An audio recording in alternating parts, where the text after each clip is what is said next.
Asia and Australia is a vast region with lots of migration concerns.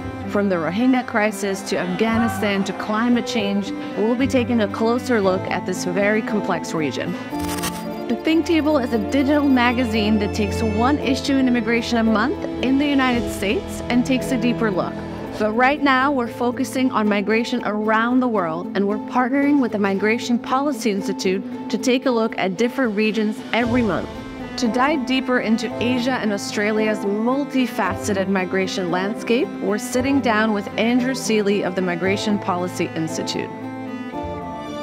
My name is Andrew Seeley. I'm the president of the Migration Policy Institute, and we're immensely pleased to be partnering with Immigrant Food on the Think Table, thinking about immigration around the world. You know, you have everything in Asia and Australia. I mean, absolutely everything. It's a world unto itself. So, I mean, you have countries that are destination countries. Australia is one of the biggest destination countries. You know, almost a third of Australians are born in another country now.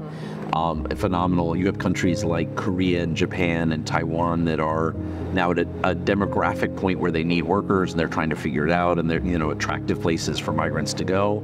You have some countries like Thailand and especially Malaysia that are also attractive. They're sort of high middle income countries, but they really are becoming magnets for migrants. And then you have countries that, you know, people are leaving. They're primarily migrant source countries. So countries like Cambodia, Vietnam's in the middle. Vietnam people are leaving, but it's also becoming a bit of an attraction for some people as the economy develops, at least from Cambodia and Laos. But, you know, Cambodia, Laos, Nepal, you know, India, which still are primarily countries that people leave, Bangladesh. And then you have a couple displacement crises. I mean, both Afghanistan and Myanmar are countries that people have been leaving in large numbers because of regime change, authoritarian regimes, and economic collapse that's tied to that. Got it. And let's switch a little bit to Afghanistan. Yes. You know, obviously, it's been a huge issue for many, many years.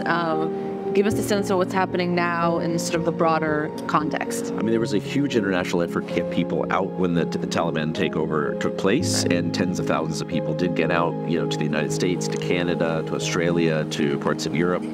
But a lot of people got left behind. It was obviously a chaotic process, and it has been very hard to get people out. You know, there are Afghans scattered throughout the world trying to get out, and obviously there's a lot of neighboring countries like Pakistan.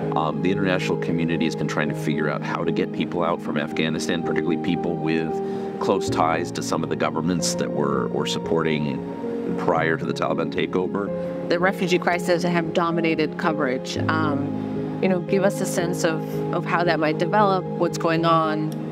The Rohingya crisis is one of the most tragic in the world because, I mean, it really was a brutal army campaign in Myanmar against a specific ethnic group. And there had been some rebellion, obviously, but they went after civilians, they went after entire communities, and so you have over 1 million Rohingya living right now in Bangladesh in very precarious conditions in 2 refugee communities, in 2 refugee camps, and no real foresight on how this is going to change. I think you're going to see a campaign to try and get some of the Rohingya resettled in other parts of the world, Australia, the US, and Canada, and elsewhere. And then it's not just Rohingya. I mean, Myanmar, you know, since the military took over again, we've seen 2 to 3 million other people from Myanmar, some of them from ethnic minorities, but some of them just, you know, average Burmese who are leaving the country, mostly going to Thailand. And so there are probably 2 to 3 million people from Myanmar that have made their way to Thailand. Some have gotten legal status, others haven't, but it is one of the biggest, you know, if you take Myanmar as a whole, it's one of the biggest displacement crises that none of us have heard about, right? That just doesn't get the attention that others do. Exactly. Switching again to China. China obviously has very interesting policies when it comes to migration, sort of, you know, populating large Han Chinese communities, Tibet, Siberia, Africa, other places. How do you see that? You know, particularly in Southeast Asia, made their way all over, right, and all over the world, right? There are Chinese communities almost anywhere you go. But the Chinese government has been skeptical about migration overall. I mean, and they have been able to do that until now because there has been so much internal migration in China, as there is in India too. They don't really need international migration because there's still people coming out of the rural areas who are happy to fill jobs in an industrializing economy. But that's going to change, right? And you're starting to see, for example, Africans in Guangzhou in South China, a growing number. You are talking about a country. I mean, this is true in most of East Asia, right? I mean, but particularly sort of this notion of creating a Han China, right? And at the same, what do you do when it becomes multicultural, right? Because then you have to open up to also the existing nationalities that are there. Right. But you're seeing this in Korea and Japan and Taiwan as well, right? I mean, there are these sort of debates about, can someone become, what happens when these countries become immigrant societies? Countries that have been very proud about their history and identity and ethnic identity, and the notion of nationalism is tied to ethnic identity. We see this in Europe as well, right? Religious identity. And religious identity, right? All of this, and then suddenly you have people who are different. How do you make that work? And these are the same challenges I think you're seeing all over the world, right? What will change on the global scene in the next 20 years when it comes to migration across this region?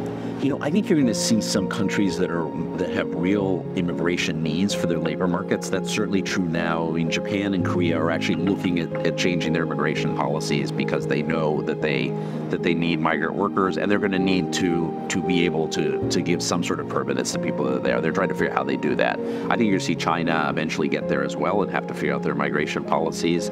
There are some countries, Malaysia is, Singapore has already done that. Singapore is quite far. And Malaysia and Thailand are countries also that attract migrants, and I think you're going to see more of that, and Vietnam may join that group eventually as well as the economy continues to grow. And then you're going to see the Gulf. I mean, the Gulf we talked about, I know elsewhere, but the Gulf is just such a draw for people from Asia right now. Millions and millions of Asians go to the Gulf, and I think the question is, do these become more permanent opportunities, better labor conditions? But right now, for a lot of people, both poor people in Asia, but also even professional classes, the Gulf is the main destination where people go to better their lives. We talk about, Indian engineers in the United States. Europe is thinking about, Bangladeshis arriving in Portugal and Germany. Yes, but most Asians actually either migrate within Asia or they migrate to the Gulf. And the Gulf has really been the new factor in the past 10 or 15 years. The opening of the Gulf to workers from abroad has really been a huge draw. And for lots of families, it is, how they get out of poverty. With this issue on Asia and Australia, we're concluding our 4-part series with the Migration Policy Institute, where we looked at migration around the world. To learn more about this issue, as well as many other immigration-related topics, follow us on social media @ImmigrantFood. Sign up for our weekly newsletter, where each week we send you 5 ways that you can make a difference. And join us inside the restaurants to say #United at the table. See you guys next year for many more issues.